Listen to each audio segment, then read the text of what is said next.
سلام. امروز با یه آرایش دیگه، یه مدل بوی زیبای دیگه در خدمت شما عزیزان. من بریم امروز وقت گرفتن که بریم کلینیک برای کاشت مو. خب شروع میکنیم، از کاشت مو شروع میکنیم. که کچلا هم میتونن خوشگل بشن. گفتم مو برام بزن که ما برم مراسم یکی از بچه هاست. نقطه ای مو رو ببینیم، مو بخواد تو سر بکاری باید نقطه نقطه بذاری. ببین نقطه نقطه نقطه. کلینیک کاشت موی طبیعی هپی بیوتی همینجوری با نقطه های مو رو فشار میدی توی سر مرتب قشنگ. این کار رو ادامه میدی تا تمام فضاهای سر پر بشه از موهای قشنگ. من اون وقت تو خیابون که بری ببینم خوشگل کی بودی، تو جواب نمیدونی چی بگی. خوشگل تو بودم، ندوزنت، نمیدوزنم، میترس. خب الان این قسمت سر رو پوشش دادیم، اینجوری سر رو قشنگ مو رو میکنیم. این دکتر دیگه داره واسش در میاد، تراکمش زیاده دیگه، کارش نمیشه کرد. آقای دکتر حالا سر با این تراکم داشتیم؟ این بدتر داشتیم. خجالت. اول یه ذره مو بکنیم. ببینید چقدر طبیعیه، دست خوشگل ماما عروسک. کل نمک الان برم تو خیابون بپوسم. ای مامان از سر خوشگل، ای زیبای. الان دیگه تاثیر من دیده نمیشه، بعید میتونم بتونید تشخیص بدین که من قبلش کچل بودم یا نه. یعنی از روز اول من بهتر شدم. شکر کنم الان میتونم برم زن بعدی رو بگیرم. مطمئنم برم نه کار نیست، در جا دادن نه رو بر اینا دیگه. هر چند داره زیبایی مثل من که شاعر میگه زیبای خوشگل مغرور خوشگل، مال کی بودی بپر تو گلوم ننو زنت خوشگل. شعر بخون یاد نداری. خب دیگه میریم که از قسمت کاشت مو بزنیم بیرون و بریم به رویش ابرو. گشایش ایجاد کنیم در ابرو. فقط یک 200-300 هزار تا تار دیگه این ور سرم میخواد. 200-300 هزار تا تارم که بکاریم. حالا من ضربات نقطه‌ای میزنم به خاطر طبیعی بودنش، وگرنه میتونستم چتکه بندازم دم موها رو بکارم. ولی اینجوری تق تق که بزنی یه سر زیبای خوشگل اشغولانه داری. خب ببینی یه چند تا تارم اینجوری میزنیم که جهت مثلا پایه مو رو نشون بده از کجا در اومده. خداییش الان میتونی تشخیص بدی من اول کچل بودم یا مودار. باید قلم رو تمیز میکنیم و آماده میشیم برای مرحله بعدی. حالا این بنده خدا اینی که امروز هم گریمشو قبول کنه یه ذره عصبانیه، با صاحب کارش دعواش شده به خاطر یه ابروی هشتکایی اینجوری قشنگ.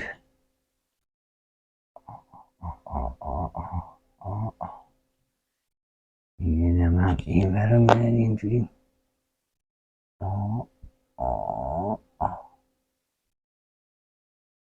من خداییش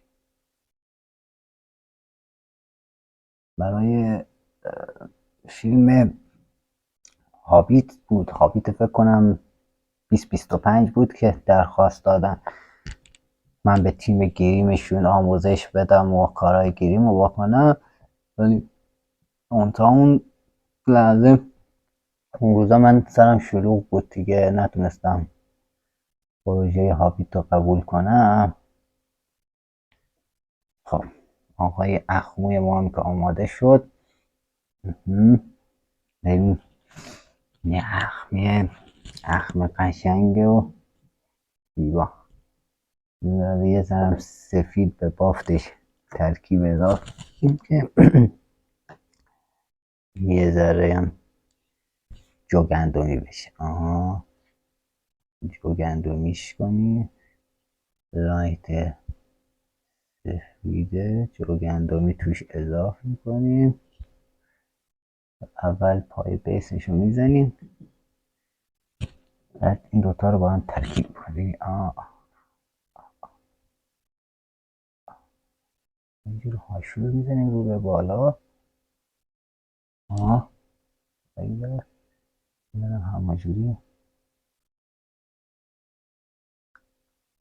ادامه بدیم.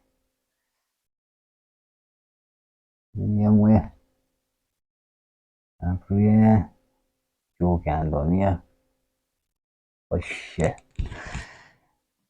یه مشکلی که هست سر راه که داشتم میامدن، چند نفر امروز از زرازل جلومو گرفتن و یه مشت کوبوندن اینجا. میبینن الان میبینید اینجا کبود شده، زیر چشم کبود شده و این خونا ریخته اینجا. آره این کبود شده پای چشم.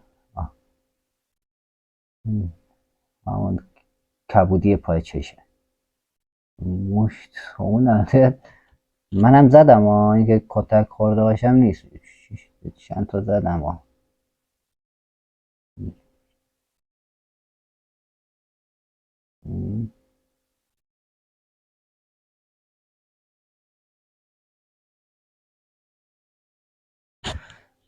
اینجا مشت، فقط این مشته رو نتونستم جا خالی بدم، وگرنه تیزی میزی همه رو گرفتم جلوش.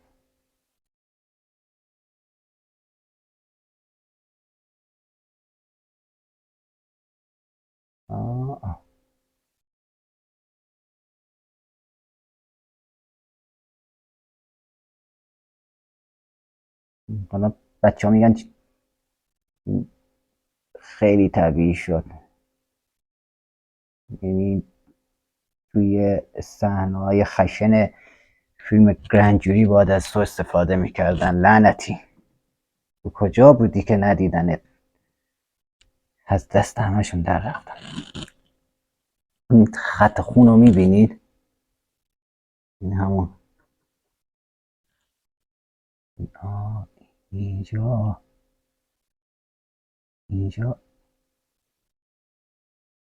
خط انداختن یه ذره خون آلود شده، میبینی خوناش شروع کرده. شروع خونم باید بکشیم پای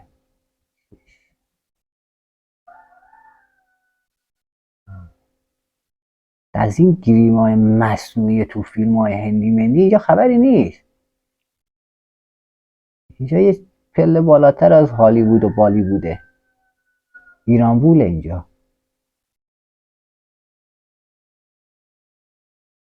چی پول؟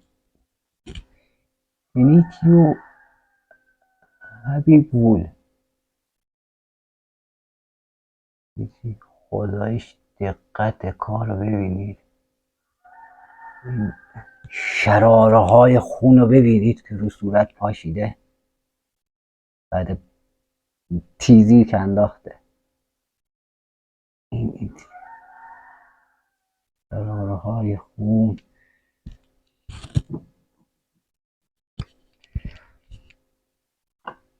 و بعد با برم دکتر اینو برام یه بخیه بزنه. خب قسمت سیبیل میرسیم. سیبیل خودم خیلی خوشگله، فقط یکم چنگیزی ترش میکنیم. میاریم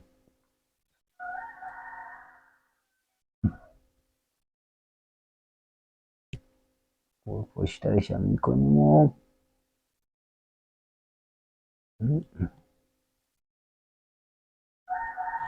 عالیش. عجب سیبیل، مردم رویای این سیبیل دارن.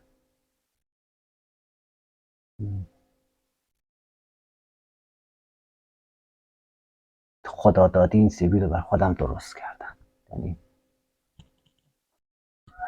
این سیبیل رو خدا بر کسی نمیده. بکنم 2 نسخه ازش باشه، یه نسخهش دست منه، یه نسخهش هم دادیم دست خدا که نمیدونم قرار بود به یکی دیگه بده، به کی دادشو نمیدونم. خب از همون تکنیک جوگندی سفید کردن در ریش هم استفاده میکنیم.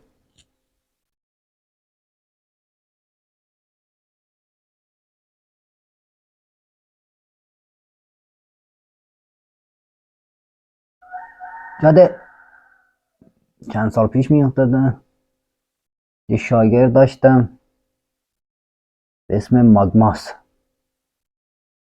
البته ماگماس تک تک ری تک تک قپور قپور، یه صدا یه دفعه یکی پخشش شروع کرد، تک تک ری تک تک قپور قپور، بیا بریم قپور قپور. خب داشتم میگفتم یه شاگرد داشتیم به اسم ماگماس، میگفت برادر نمیدونم کالباسم داگلاسم همچین چیزی. خوب متوجه نشدم برادر کی بود. اون کالباس، این داگلاس چی ماگماس اومد و فن و فون و از من یاد گرفت، منتها زد تو خط گریم در و دیوار و بوته و گفتم داداش این گریمی که من دارم بهت یاد میدم باید میدونی از یه پار آجر هلو بسازی. حتی بنده که پار آجر نیستم، من خودم رخ زیبا خدا بهم داده، شما بیننده ها ازش بهره ببرید. ببینیم الان دقیقا همین گریم همینو برای هابیت 20 بود اگه دروغ نباشه 2021 میخواستن، برای اون سکانسی که قرار بود اژدها رو تخماش بشینه. بعد داداشمون چی بود، گاندالف ببخشید گاندالف، اون بیاد از پشت شبیخون بزنه، جوونی های گاندالفه. قبول نکردن دیگه. خب شرارهای خون رو میبینین، سرخی چشم رو میبینین که عدم از خشونت و خشم و فوران عصبانیت و خشم میزنه. گوشه لبم هم یه مشت کشیدنی خورد، یه کوچولو مشت کشیدنی، یه چک خون، یه قطعه کوچیک همینجا آویزونه، همینجا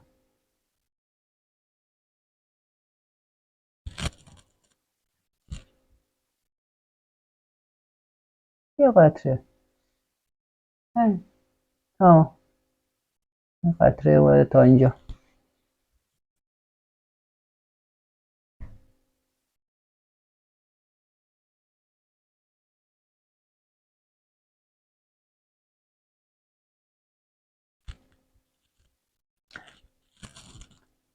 حالا میخوایم امروز یه فن آخر، یا این فن آخر رو میخوام بهتون نمایش بدم. قضیه فن آخر چیه؟ این فنیه که استاد لی به هیچ کی نشون نداد، ولی من میخوام امروز بهتون فن آخر رو نشون بدم. انعکاس نور. یک کم اخرایی زرد با زرد و اخرایی نیاز داریم، این دوتا با هم فرق میکنه. اخرایی زرد یه زردیه تو مایه های اخرایی، ولی اخرایی زرد و اخرایی باز یه زردیه که تو مایه های اخراییه. این دوتا رو متوجه شدین؟ آره امیدوارم متوجه شد. الان انعکاس نوری داریم که توی این ساعت 12 ظهر، 12 روز، 12 صبح ظهر. بعد خورشید از بالا میتابه، و این انعکاس نور خورشید رو ما میخوایم به طور طبیعی بهتون پرتوهاشو نشون بدیم. اینجا توی قسمت براقی سر این انعکاس دیده میشه، مثل یه خورشیدی که تازه طلوع کرده باشه. یه جو غروبای دلنشین، اینجا طلوع دلنشین رو میبینیم رو سر بنده. ببینید خورشید تابیده، آفتاب به روش خندیده. خورشید به روش تابیده، آفتاب بهش خندیده.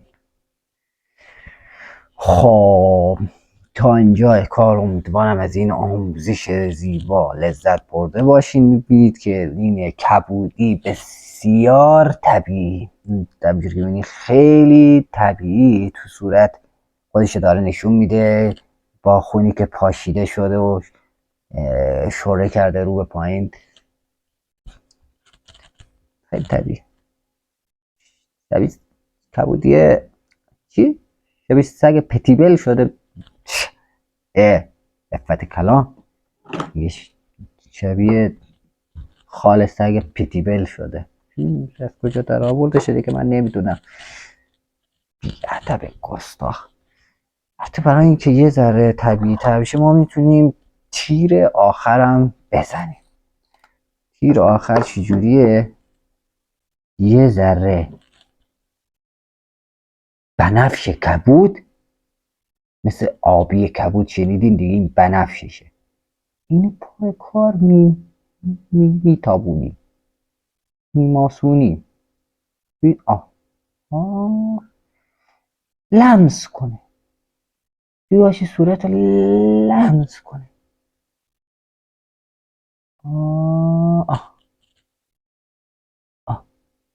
حالا اینم جراتش میشه بگه شبیه پتیبل شده. میگه از این طبیعی تر پیدا نمیشه که نمیشه.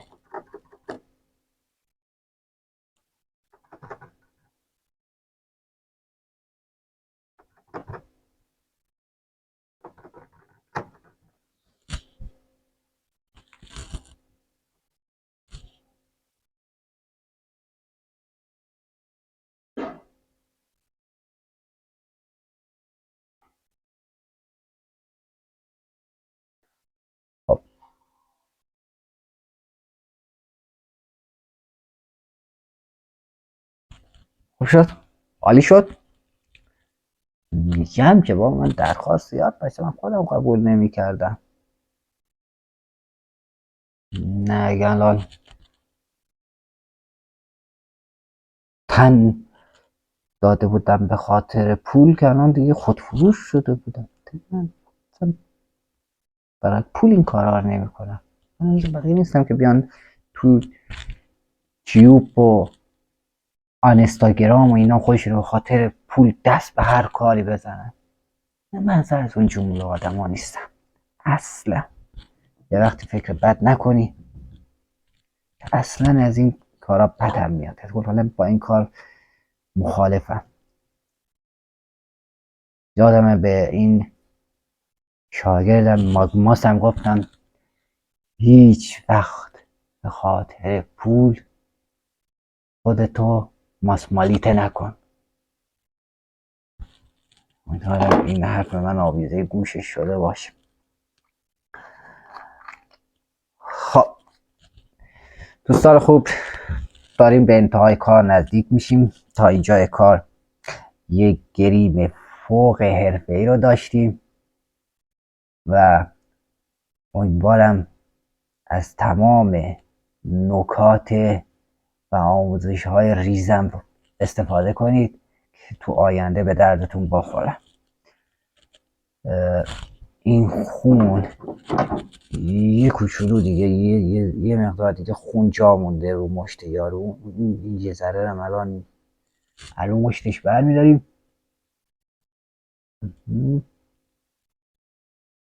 این قطره الان خب